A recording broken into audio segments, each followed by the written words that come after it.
কিয়ামতের আগে আগে আরো কিছু মানুষকে আল্লাহ পাক কিন্তু শূকর এবং বানরে পরিণত করবেন। এই হাদিসটা কি জানেন? হাদিসটা শুনে রাখেন। এটা আখিরুজ জামান বা কিয়ামতের আলামত সংক্রান্ত হাদিসগুলোর মধ্যে পাবেন।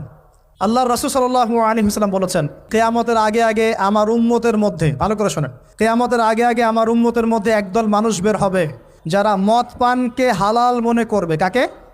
মদ পান করাকে হালাল মনে করবে। যারা বাদ্যযন্ত্র, গায়িকা, নায়িকা এগুলো নিয়ে নর্তকী নাচাবে রাতের বেলা, এগুলোকে হালাল মনে করবে। যারা অশ্লীলতা, বেহায়াপনাকে জায়েজ করে নিবে। ঠিক আছে, এরকম কয়েকটা পাপের কথা বলে নবীজি বলছেন একদিন সকালবেলা আল্লাহ পাক তাদেরকে ঘৃণিত বানরে পরিণত করবেন। এটা হবে সামনে, কখন কিভাবে হবে আল্লাহ ভালো জানেন। এবার আমি কনসেপ্টে চলে আসি। এই যে পৃথিবীতে নেমে আসলাম, তাহলে আমরা কোত্থেকে আসছি ভাই? আমরা কি পৃথিবীর অধিবাসী ছিলাম? আমরা জান্নাতে ছিলাম, ওখান থেকে আল্লাহ পাক পাঠিয়েছে। এবার পৃথিবীতে এসে আদম আলাইহিস সালামের যুগে খুব একটা দুর্ঘটনা ঘটে নাই, একটা ঘটেছে। কয়টা? একটা।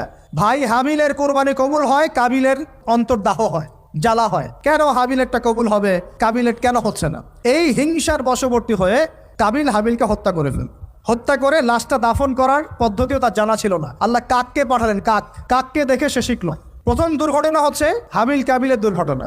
বলে রাখি, আজকেও নিজের ভাইয়ের বেশে বহু কাবিল মুসলিম সমাজের মধ্যে ঘুরে বেড়ায়।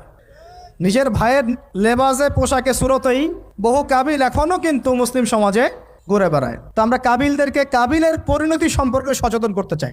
হাবিল বলেছিল, তুমি যদি আমাকে মারতে আসো, আমি তোমাকে মারার জন্য হাত বাড়াবো না। হাবিল জান্নাতে যাবে আর কাবিল জাহান্নামে যাবে। কেন কাবিল জাহান্নামে যাবে? নবীজি বলেছেন, পৃথিবীর প্রথম হত্যাকাণ্ড সংগঠিত করেছে কাবিল। এ কারণে পৃথিবীতে যত খুন হবে, সমস্ত খুনের পাপের একটা অংশ কাবিলের আমল নামায় যোগ করা হবে। বলে নাউজুবিল্লাহ। একটা কথা মনে রাখবেন, সদকায়ে জারিয়া যেমন আছে, গুনাহে জারিয়াও আছে। একটা মদের দোকান দিয়েছেন, যত মানুষ মদ খাচ্ছে, সমস্ত গোনার একটা অংশ আপনার কাঁধে আসছে। সিনেমা হল করেছেন, মানুষ সারাদিন নেকটা ছবি দেখে, নগ্ন ছবি দেখে, যত মানুষ এখানে পাপ করবে, সমস্ত পাপের একটা অংশ আপনার কাঁধে যাবে।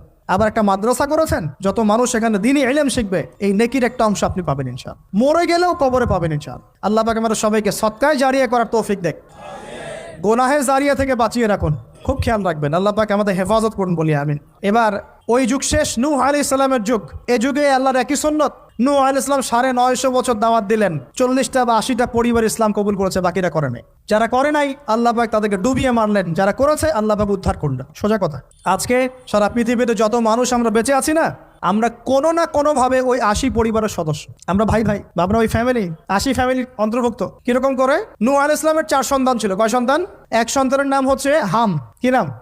হাম ছিল একটু কালো বর্ণের। হামকে দিয়ে আফ্রিকার কন্টিনেন্টে যত মানুষ দেখছেন, ব্ল্যাক স্কিনের, কালো স্কিন, এরা সবাই হামের বংশধর। মজা না বিষয়টা? মানুষের অস্তিত্ব পৃথিবীতে, ইতিহাস, এগুলো খুব ইন্টারেস্টিং টপিক। ইতিহাস পড়তে থাকলে আপনি ডুবে যাবেন। কত কিছু বিশ্বে হয়েছে আর কত কিছু হবে সামনে।